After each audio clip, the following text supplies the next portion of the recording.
జై శ్రీరామ్. అందరికీ నమస్కారం. వెల్కమ్ టు న్యూస్ అఖండ. నేను మీ కస్తూరి శ్రీధర్. రాక భారతదేశానికి ఒక అవకాశం వచ్చింది. దాంతో పాకిస్తాన్ అయితే మన దేశం ఆడుకుంటాను, మామూలు కూడా కాదు. ఇంతకు ఏంది కథ, ఏంది ఏం అవకాశం వచ్చింది, ఏందిరా నాయన అనేది ఇప్పుడు ఈ న్యూస్లో మీకు చెప్పే ప్రయత్నం చేస్తా. చెప్పినా కదా, రాక మన భారతదేశానికి ఒక అవకాశం వచ్చింది. ఇంకా మన భారతదేశం ఊరుకుంటుందా? అస్సలు ఊరుకోదు. ముందుగానే మనోళ్ళు బాగా కొత్త మంది చెప్పి ఉడికిపోతూ ఉంటారు, మంచి కసిలో ఉంటారు. ఎందుకంటే ఇక్కడ ఉండేది సూడో సెక్యులర్ ప్రభుత్వం కాదు. పాకిస్తాన్ ఎన్ని డ్రామాలు చేసాం, ఎన్ని కథలు చేసాం, కానీ చూసి చూడనట్టు ఉండేదానికి ఇక్కడ ఉండేది నికార్స్ అయినటువంటి హిందూ ప్రభుత్వం, అంటే మన నరేంద్ర మోడీ ప్రభుత్వం.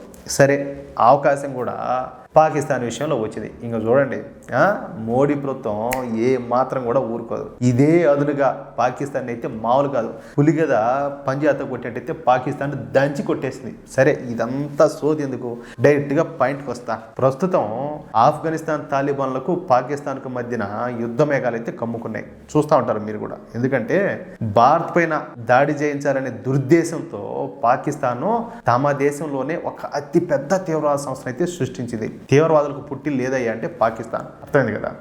ఈ తీవ్రవాదుల్ని తెహ్రీకే తాలిబాన్లు అంటారు. వీళ్ళు పాకిస్తాన్లోని రాష్ట్రాల్లో ఒకటైనటువంటి ఖైబర్ పఖ్తూన్ఖ్వాలో నివసిస్తూ ఉంటారనమాట. అంటే వీళ్ళు ఆఫ్ఘనిస్తాన్ సరిహద్దులకు దగ్గరగా ఉంటారనమాట.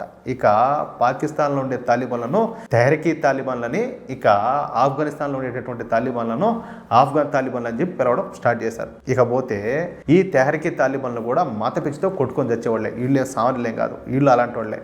ఆఫ్ఘన్ తాలిబాన్ల లాగా ఈ పాకిస్తాన్ తాలిబాన్లు కూడా పాకిస్తాన్లో ఇప్పుడు ఆఫ్ఘనిస్తాన్లో ఎట్లయితే షరియా చట్టం ఉండదో అదే విధంగా పాకిస్తాన్లో కూడా షరియా చట్టాన్ని అమలు చేయాలని చెప్పేసి గట్టిగా డిమాండ్ చేయడం స్టార్ట్ చేశారు. ఆ గొడవ కాస్త పెరిగి ఇక పాకిస్తాన్ తాలిబాన్లకు పాకిస్తాన్ ఆర్మీకి మధ్యన తీవ్ర అగాధం అయితే ఏర్పడింది. కంప్లీట్గా వాళ్ళకు పడకుండా పోయిందనమాట. ఇక ఒకరిపైన ఒకరు దాడులు చేసుకోవడం స్టార్ట్ చేశారు.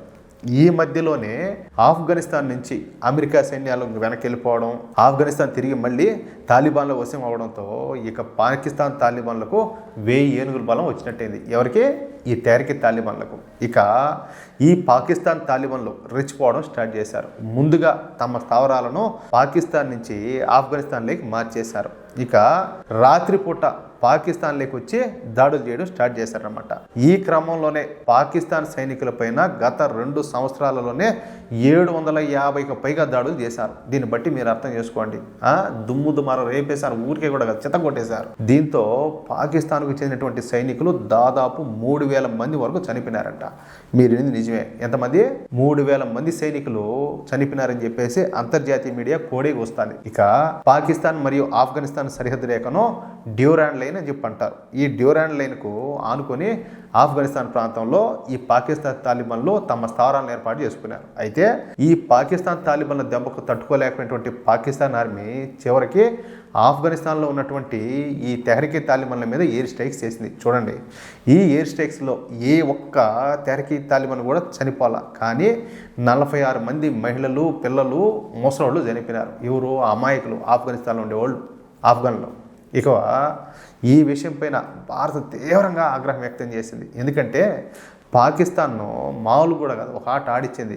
ఈ సందర్భంగా భారత విదేశీ వ్యవహారాల అధికార ప్రతినిధి అయినటువంటి పాకిస్తాన్ చేసినటువంటి చర్య ఇది పిరికిపంద చర్య. పాకిస్తాన్ తాలిబాన్లను తమ దేశంలోనే ఏం చేయలేకపోయినటువంటి ఈ పాకిస్తాన్ సన్నాసులు ఇప్పుడు ఆఫ్ఘనిస్తాన్ పోయి అక్కడ ఒక దిక్కుమాలిన ఎయిర్ స్ట్రైక్స్ చేశారు. అంటే ఈ తెహ్రీకే తాలిబాన్లను ఇక్కడనే కదా, పాకిస్తాన్లోనే కదా వీళ్ళు పెంచి పోషించింది. ఏం చేయలేక ఆడిపోయి ఈ ఎయిర్ స్ట్రైక్స్ చేసేది ఏంది?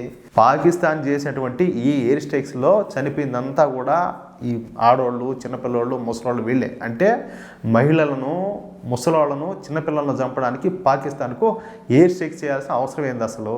అంటే పాకిస్తాన్ పరిస్థితి అంత దిగజారిపోయిందన్నమాట. మీకు అర్థమవుతుందా? ఎప్పుడూ కూడా మతపరమైనటువంటి వ్యాఖ్యలు చేసే పాకిస్తాను మరి ఆఫ్ఘనిస్తాన్లో ఉండేది వాళ్ళ మతస్థులే కదా, అంటే అక్కడ ఉండేదంతా ముస్లింలే కదా. ఈ విషయాన్ని ఎందుకు మర్చిపోయింది అంటే ఆఫ్ఘనిస్తాన్లో ఉండేది మనుషులు కాదా? అసలు అక్కడ ఉన్నటువంటి అమాయకుల మీద మీ ప్రతాపం ఏంది? ఎంతసేపు కూడా దొంగచాటుగా దెబ్బతీయడం తప్పించి కనీసం మీ జీవితంలో మీ బతుకు ఏనాడైనా ఒక్క యుద్ధంలో కూడా మీరు గెలిచినారా?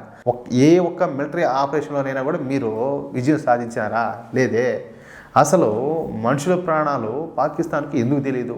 వాళ్ళ బ్రతుకంతా కూడా రక్తమయమే. ప్రపంచంలో ఏ మూలన దాడులు జరిగినా కూడా అందుకు మూలాలు ఎక్కడి నుంచి మొదలయ్యి ఉంటాయంటే పాకిస్తాన్లోనే ఉంటాయి. ఎదురుగా వచ్చే పాకిస్తాను ఏ దేశంతో కూడా యుద్ధం చేసి గెలవాల. పాకిస్తాను ఒక పిరికి పంద దేశం అని చెప్పేసి అర్థం వచ్చేటట్టు మన విదేశాంగ అధికార ప్రతినిధి ఈ రణ్దీప్ జైస్వాల్ పాకిస్తాన్ను తిట్టకుండా పొట్టు తిట్టిపారేశాడు. పాకిస్తాన్కు లేనటువంటి పరువును మళ్ళీ ప్రపంచ మీడియా ముందు ఒక్కసారి నిలవనా తీసేశాడు. అది మ్యాటర్. ఎందుకు వీళ్ళకి యుద్ధాలు మూసుకొనకుండా ఏదో మేము పెద్ద పొడుస్తాం అని చెప్పేసి భారతదేశం నుంచి విడిపోతుంది. ఏమన్నా ఎదిగినారా? ఏమన్నా బలపడినారా? ఆర్థికంగా కానీ అది ఏ రంగంలో అయినా కూడా ఏమిలే. వీళ్ళు ఎదిగిందల్లా దేంట్లో అంటే తీవ్రవాదంలో ఎదిగినారు. ప్రపంచానికి దరిద్రం మారి దాపరిచ్చారు తీవ్రవాదంలో. అంతకు మించి వీళ్ళు పీకింది కట్టకట్టింది ఏమీ లేదు. అది మ్యాటర్ అన్నపోతే మొత్తానికి అవకాశం వచ్చింది కదని చెప్పేసి భారతదేశం చింతపండుగ కొట్టేసింది పాకిస్తాన్ తుక్కుగా. అది మ్యాటర్. మిత్రులారా, ఈ న్యూస్ మీకు నచ్చినట్లయితే ఈ న్యూస్ నలుగురికి షేర్ చేయండి. అదేవిధంగా ఈ న్యూస్ సంబంధించి ప్రతి ఒక్కరు కూడా మీ యొక్క అమూల్యమైన అభిప్రాయాలను కామెంట్ చేయండి. మన ఛానల్ సబ్స్క్రైబ్ చేసుకోండి, సపోర్ట్ చేయండి. జై శ్రీరామ్.